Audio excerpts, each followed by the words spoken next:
All right, awesome. Thank you so much, everybody, for coming. Really appreciate it. It's good to see some familiar faces and some new ones.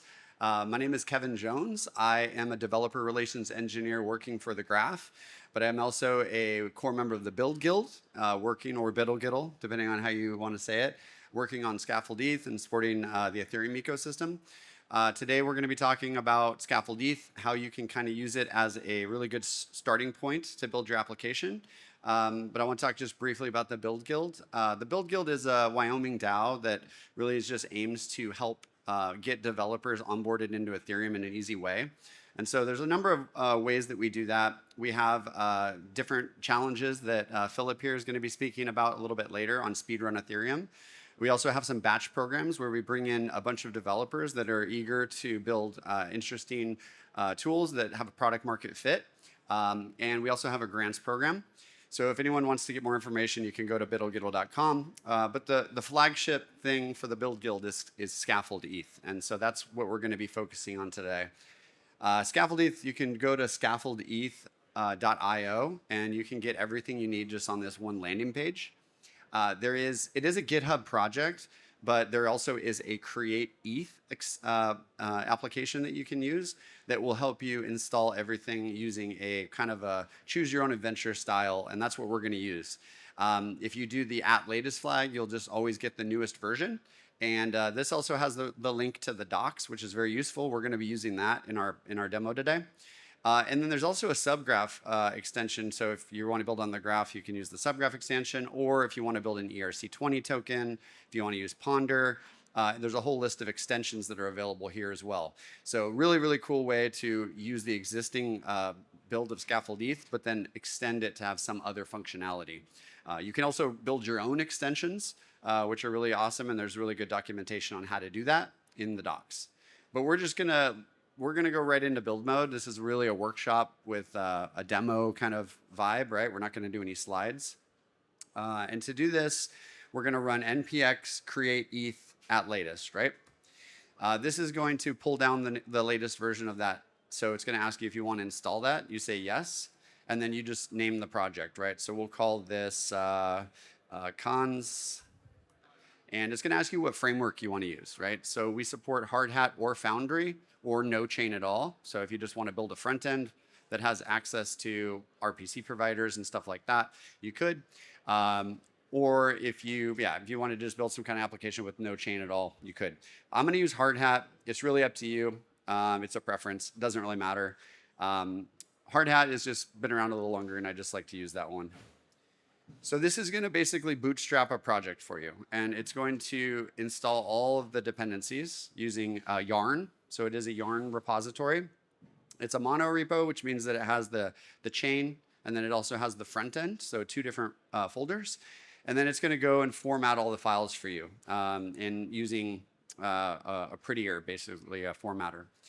Then it's going to create an empty Git repository for you so that you can just check this into Git and get up and running.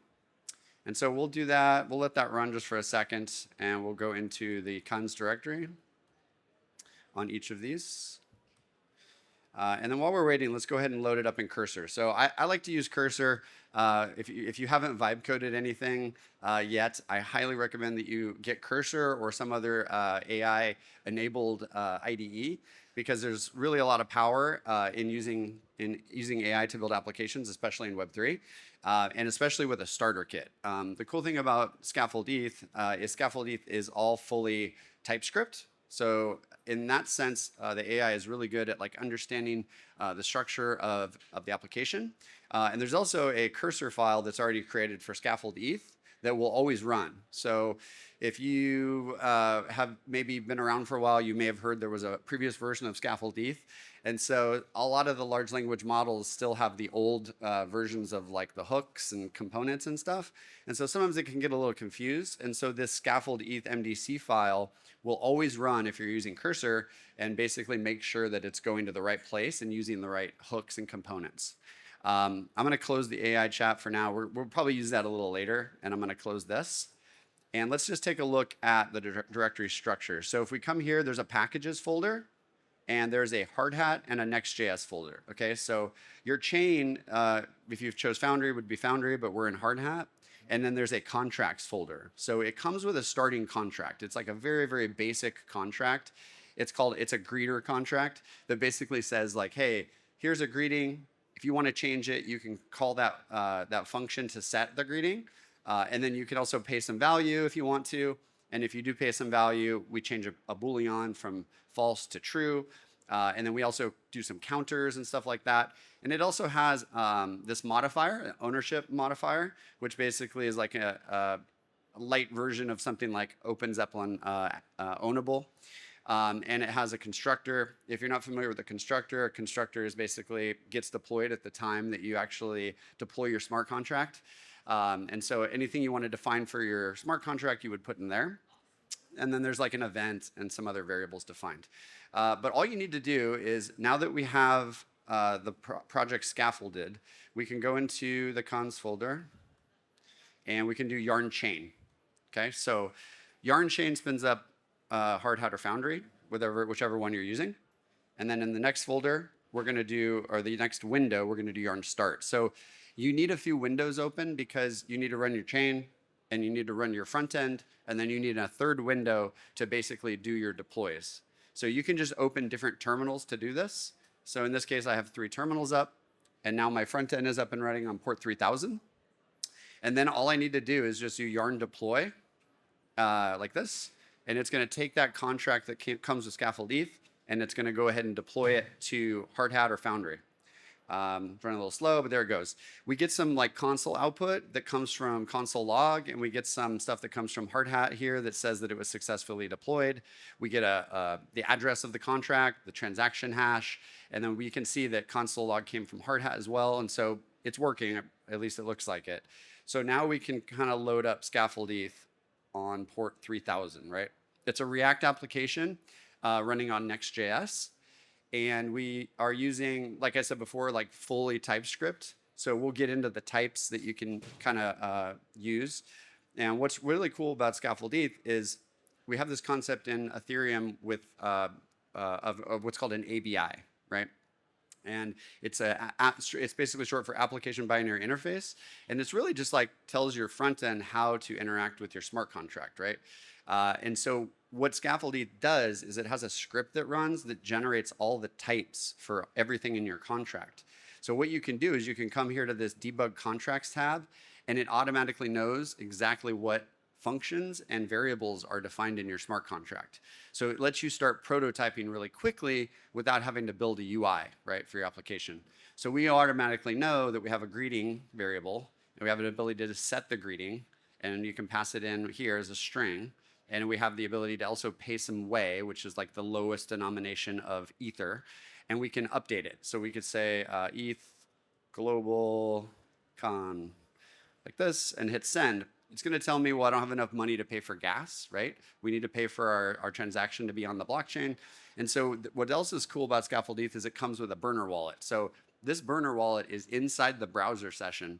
You don't need to connect to MetaMask or any other wallet, and you can just hit this button to get some funds from the Faucet. Now we have 1 ETH coming from Hardhat, right? And we can hit send, and we update the state, right, of that greeting variable. So really easily, we just deployed a contract, we have a UI, we can start tinkering around and make sure that, you know, it's working properly. We get a little receipt right here, which shows us, you know, the response from the JSON RPC basically. And we could also send some value in the contract as well. Like let's say we wanted to send, I don't know, 0.05 ETH, right? You think you would be able to just go ahead and hit send, but you cannot, because the issue here is that we can't do floating decimal point in Ethereum. So we actually need to convert that from ETH to Wei. And you'll see there's this cool little button here that will do the math for you, right? So it will multiply your amount that you're typing in with ETH to 10 to the 18th power and give you that value in Wei so that you can just hit send, and there you go. So now we paid some value, the Boolean changed to true, we have 2 chimes that we've changed it, and we could also grab our address here, and we could see that I've changed it twice using this mapping that we have. So everything's working, right? We have this basic smart contract. But let's just do like some quick changes to the smart contract just to kind of show off kind of how you would do that. Let's do like a new address We'll call it public, and we'll call it the boss or something like that. Address public boss, save, I think that's right. And then we're gonna have a function that lets us change the boss. So right down here, we'll add a new function set boss, right? AI is helping me right now. We'll make it not is owner, we'll just make it public, like anybody could set who the boss is.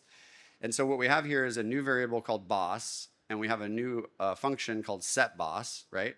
And this will basically take in an address, and it's public, so anyone could send it, and they could set who the boss is, right? So we're just creating a new basic new function.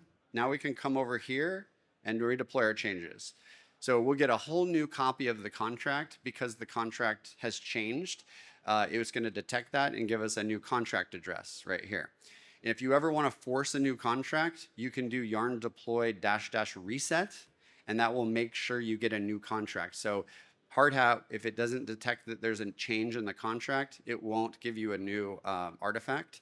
And so -- reset will force that. And so now we get a third contract, and we can come back over here to Scaffold ETH, and you'll see we get the new stuff, right? We get a boss variable. I can set the boss to Vitalik.eth, and I can hit send, and now Vitalik is the boss, right? So very simple kind of flow, and really the idea is like, you're probably gonna create a pretty cool contract, probably a lot better than what I did in just like 10 minutes. But I wanna show you guys the full flow of how you now would like use this to build a fully functional app, right? So first of all, this is a Next.js application, right? And so in this root page here, we have the Next.js folder right here, and we use app router. So we're using the Next.js 14, I believe. And what's cool about the app router is you just have this app folder, and you have your layout. So you have your like main page, and then you have each different URL that's the URI, so /block explorer or /debug. And so what we can do is we can take this page and we can kind of just gut it. And I'm going to take out everything inside of this fragment. Basically everything that we see here, we're just going to kind of take out, right? So let's do that. Let's kind of wipe this out real quick and just save it. And you'll see everything goes blank, right? What that gives you is it gives you the ability to keep the header and the footer, because those are useful things, right? You want that little faucet to test. You want the burner wallet probably on a testnet. You want to be able to have this kind of like cool paths that you can add. You probably want to have an additional faucet here. Like if you want way more ETH like than this, you could copy the address and come here, and you could say like I want 20 ETH. Sure, there it goes. Now I got 20 ETH in my wallet. And so this is just stuff good to keep. We have the night and dark mode, right?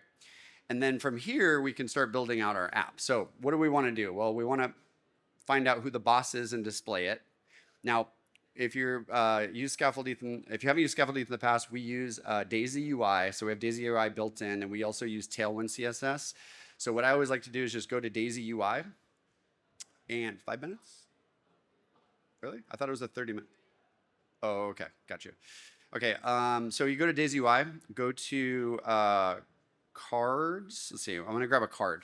So we'll take this card, and what's cool is you can just copy the JSX here like this, and you can just drop it in. So we'll drop it right here, and there we go, we save it, and when we come over here and we look at Scaffold ETH, it'll reload.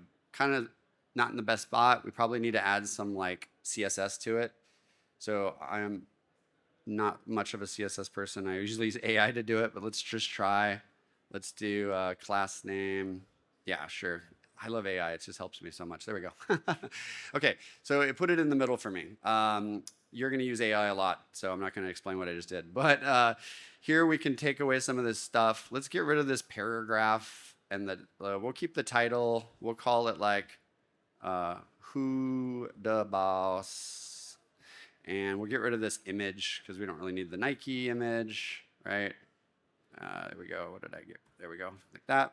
So now we have this buy now button. We're probably going to change this to like set boss or something like that. So I'll keep that. But let's talk about how we enable this to be a cool thing, right? So what we want to do is go to the docs, and we want to look at two things. One is that we have all these pre-built components. So like things like the address that you see that has ENS resolution and the copy button, which is really useful. We have the balance thing that lets you switch between like ETH. We have an input for addresses, so you can type in an ENS and it will resolve it.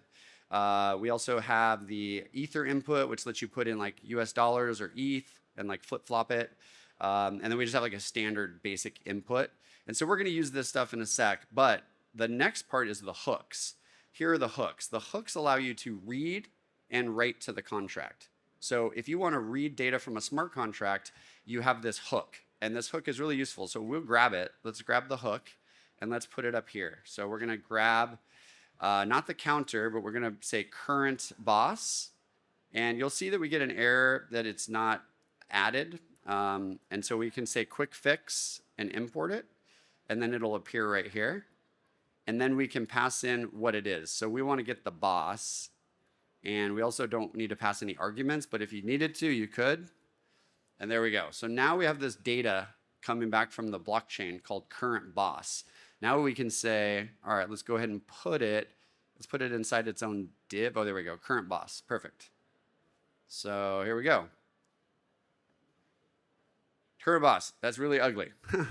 So let's make that look better. So how can we do that? Well, we have an address component for that. So we go to address here, and then we can install the address component and just do it like this. So we have this like component. So I can just type that in like this. I can say address, there we go, did it for me. Whoa, okay, yeah, there we go.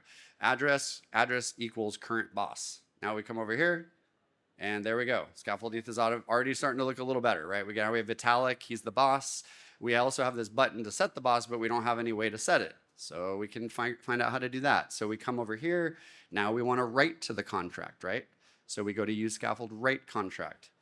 We can easily just come in here and just grab this example, and I'll walk you guys through it. There's a little copy button actually right there. And in order to do this, now we're going to write to the contract. So what does this do? Well, we use the use scaffold write contract. So we're missing that, so we need to install that. You can do update import like that. And we're calling your contract, which is the name of the contract, right, that we deployed. And then we have a special button here that shows us how to set something. So I'm going to grab that, and I'm going to replace this button with that button, okay? Now, what do we got here? This is an asynchronous function that's called write your contract async, right? You can rename this to whatever you want. You're probably going to have more than one, but we'll just keep it the same because we're only going to use one in our app, but you could rewrite this to whatever you want. We're going to call not set greeting, but set boss, right? And we don't need to pass any, or we do need to pass arguments. We need to figure out how we get who the boss is, right? So we'll fix that in a second. And we don't want to send any value, so we'll get rid of that. But if you needed to, you could do that, right? So maybe this is recommending that maybe the connected address can be set as the boss. For simplicity and time, I'm going to do that. So here we go. So what this button will do is it will let me set the boss of whoever's wallet is connected. So everyone could just join this app, click the button, and they become the boss. So kind of like, who's on the hill, or what's the game you play as a kid. Okay, so now we can double check it and see. There we go. So now I'm connected to this address. I can hit set boss, and might have to wait a second. There it goes. So with that little button, I wrote to the blockchain with my address that was connected. You probably would want to have like state, and you would have an input button to put another boss. And if you want to do that, you can just use this input base right here to do that. And it shows you how to do that. It gives you an example of how you use state. So when if you're not a front-end developer, whenever you want to have like something typed in the app, you need to store it in a memory. And so this is where we would use state, right?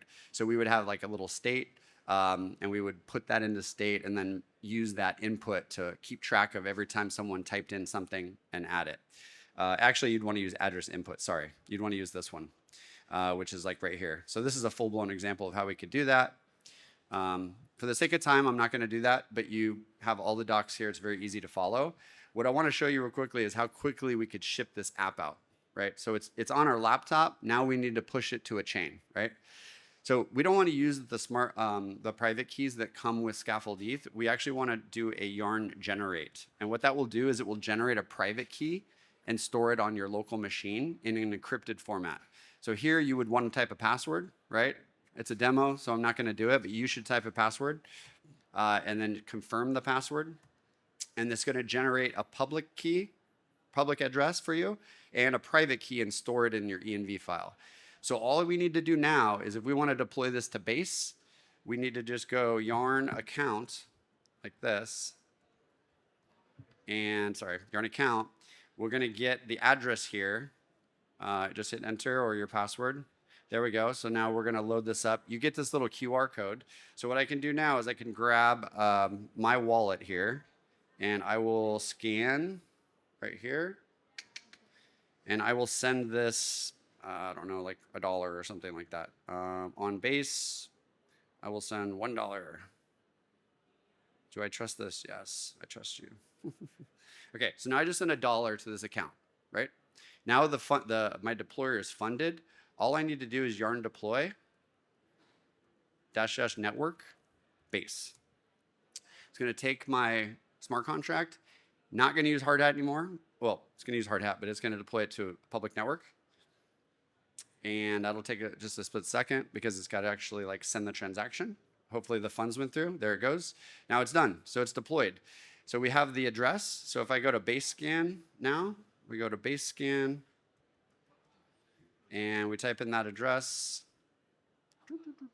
right here. We have our app.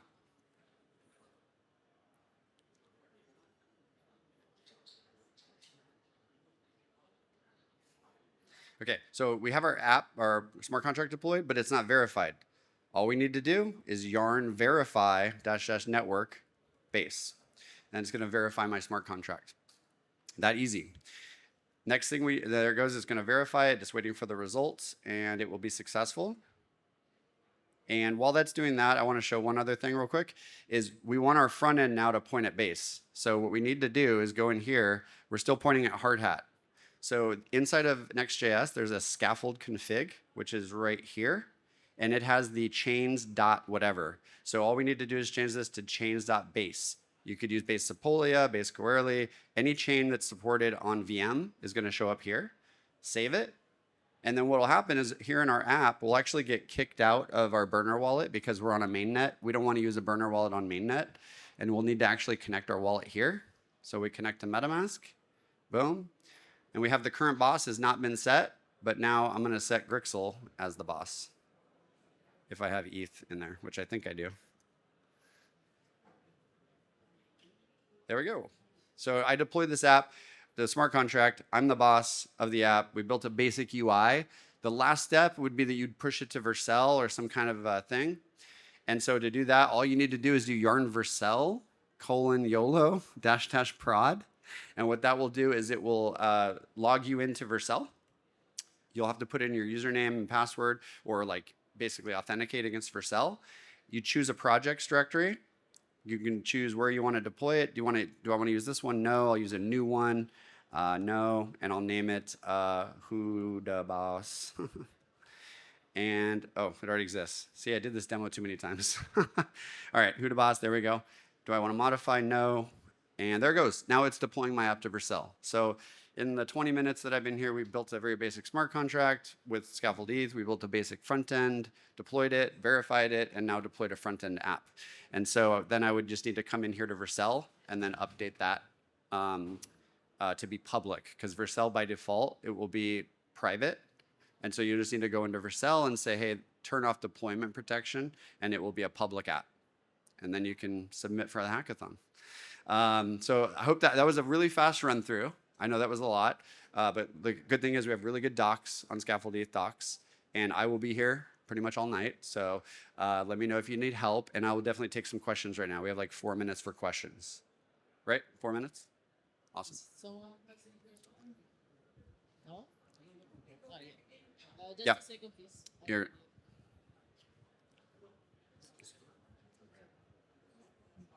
Sorry, I missed it. So you connect your wallet right there? Yeah, so we're just using like Wallet Connect, Rainbow Kit. So you can connect to any wallet. It's going to be mobile friendly out of the box, and you can just do MetaMask. Get it, thanks. Yep. And you just connect like that. Nope, she has a question.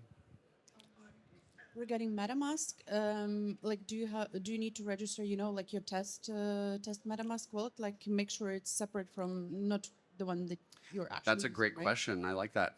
Yeah. So the question was basically like, should you use like a separate wallet for development? Yeah, I would say, but I mean, it's really up to you. Don't keep a lot of funds in your browser wallet in general, because that's just not too smart. And just try to, use a wallet that you don't really care that could be, even though MetaMask is very safe and secure, you never know. But yeah, I would do a separate wallet. Yeah. And then how do you have to have a test tokens on it too? Good question. So how do you get testnet tokens? So you can come find me and I'll give you some. Like base Sepolia is a good one because it's pretty cheap. Sepolia, there's lots of Sepolia, and then you can bridge it to like base Sepolia. There's faucets, so you can just find like a faucet. So you can just do like Sepolia faucet. There's like a proof of work one that works really well. There's Google Cloud one. There's Alchemy. This one is really good because it gives you like, I forget how much it gives you, but it gives you a lot. You just have to let your browser sit there and it will drop some Sepolia funds for you. And then if you need to bridge it, you can just use a bridge to whatever chain you want to get on. If you're going for another, chain that's not, you might want to ask the partner where to get that.